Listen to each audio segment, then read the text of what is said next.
लागे बाबा के भवन, झूम झूम गीत गावेला पवन।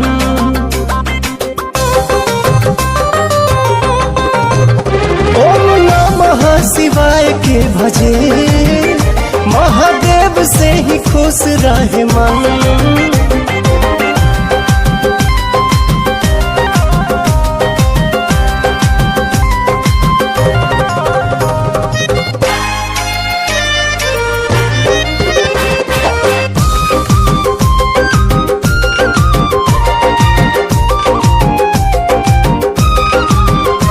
सुख खाती सुख राशि के तदेव गोहरावे,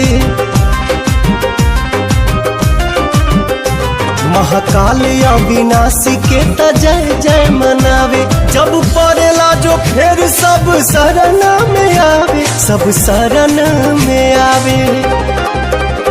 जेके भज रोज रघुनंदन, झूम झूम गीत गावेला पवन।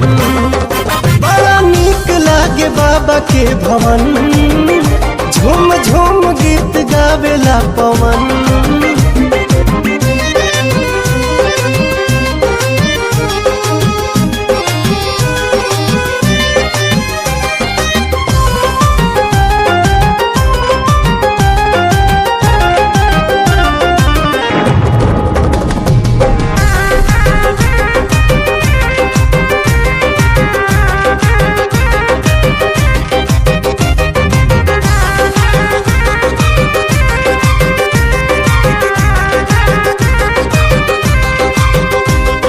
हारी मदहारी हमें भोले त्रिपुरारी,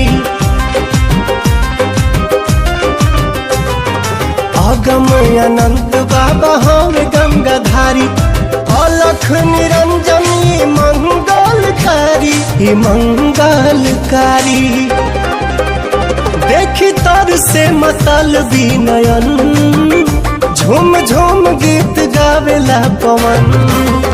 बड़ा नीक लागे बाबा के भवन, झूम झूम गीत गावेला पवन।